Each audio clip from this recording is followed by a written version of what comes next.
Greetings, members one and all of the Salivation Nation. An Egyptian billionaire is putting half of his net worth into gold. 50% of his net worth.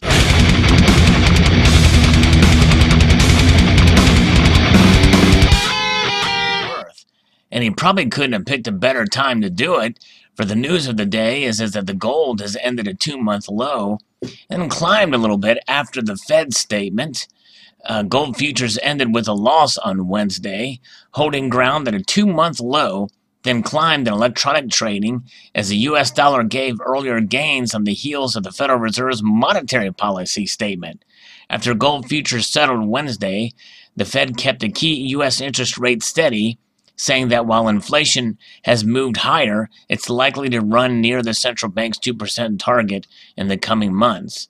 Benchmark index for the U.S. had been trading a bit higher ahead of the statement, then turned flat to lower shortly after it, providing some support for the dollar-denominated gold. The statement was pretty much as expected, with the next rise of the Fed funds rate deferred to at least June, said Alasdair McLeod, head of research at Gold Money. We have noticed this last week an increase in short sales in gold and silver futures, which should be confirmed in the commitment of the traders report on Friday. He said that being the case, we expect a recent weakness in gold and silver to be reversed. So June gold was at $13.12.20 an ounce in electronic trading after the Fed news. It had lost $1.20 or 1% and settled at $13.0560 an ounce for the session, the lowest since March, first according to FactSet data. The Fed's decision is showing us that the Fed is willing to let its inflation overshoot its 2% target and accommodate growth, said Peter Spina, President and Chief Executive Officer of GoldSeek.com. This should be favorable to growing inflation forecasts and make the appeal of gold grow. Spina expects gold to remain firm in the coming weeks, months, but it may be too early to see the price make a big breakout move higher. So for now, it looks to finish consolidating at around 1,300. We're kind of close to that level now. The dollar index edged down by less than 0.1% to 92.37 Wednesday afternoon. The buck, which gained nearly 2% in April against 6 major rivals, influenced appetite for dollar-priced commodities, including the yellow metal. The greenback marks its strongest month since around President Donald Trump's election. The Fed's preferred inflation gauge, the personal consumption expenditure price index, rose to a 12-month rate of 2%, hitting its annual target for the first time in a year, and raising concerns that policy makers may be forced to increase rates at a faster clip than the 2 or 3 additional increases anticipated in 2018 to tamp down runaway price climbs. Any signals for a more aggressive Fed in coming months would likely prove negative for gold prices and after-hours action. And you know what? I believe that, there's this idea and accepted notion of 2% inflation per year. But, it'd be nice to have no inflation at all. A stable dollar, have it be what it is. And I think that's why you need a rules-based monetary system with gold and silver being a part thereof. We see gold prices here, according to goldprice.com, $13.0545. Silver kind of jumped up a bit, up 21 cents. Platinum has really been taking a smackdown at $900. It did dip below $900 in recent days. And palladium is moving back up a bit, $63 higher than platinum. Pretty crazy indeed.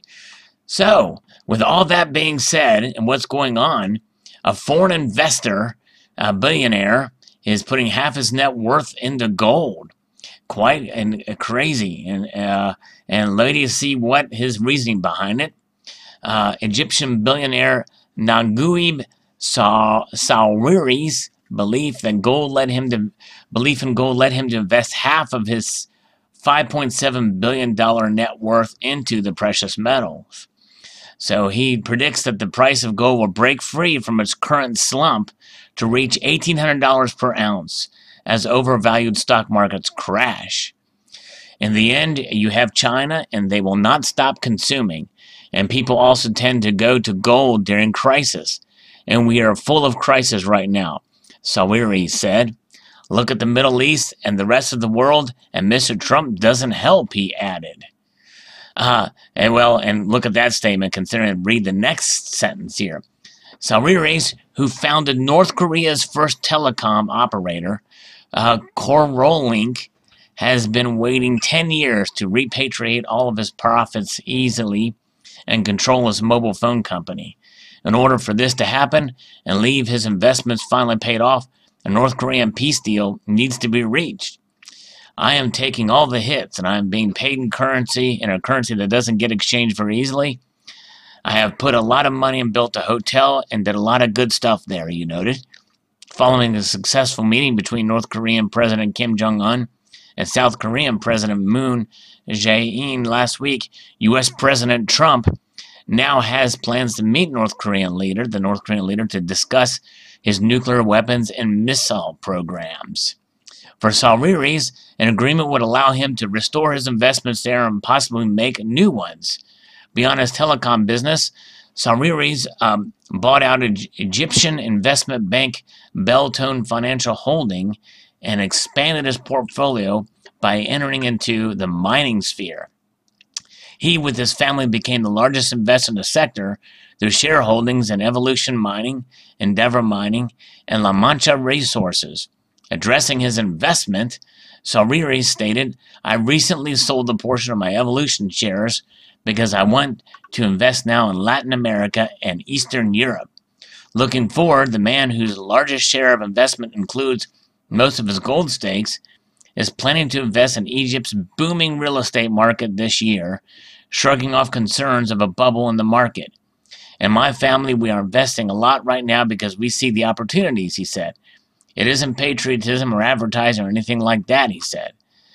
So the price of gold as of the time of publishing of this article was $1305.70. It's about that same price there.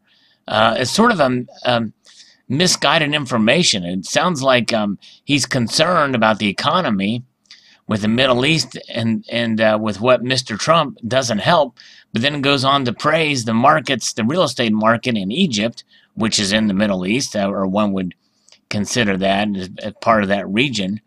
And Mr. Trump has been doing good things to help with the denuclearize, at least starts of it. There's a meeting, and there's been a lot of progress with the South Korea and North Korea.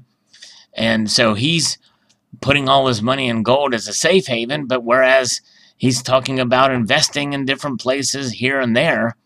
So I'm a little bit confused. It sort of sends a mixed message, unless I'm missing something there. But nonetheless, it's a bold move for a billionaire such as this to put all of his money. But maybe it's into gold mining and the like. And maybe that's where he's seeing the thing. Maybe it's not the physical metal itself, but he believes that the stock market could crash and it'd be $1,800 an ounce.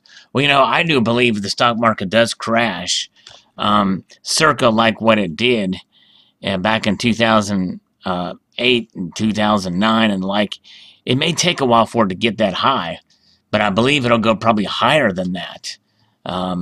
My guess is it probably could go over $2,000 an ounce, considering that it'll probably, if the market does crash, it'll probably be worse than what it was in 2007, 2008. We're long overdue for a recession, by the way, and it's only a matter of time. I think something could give that are out of the controls of any kind of U.S. policy or world policy. It just seems like there are natural cycles that come into play with that type of thing. But nonetheless, maybe this guy sees something we don't.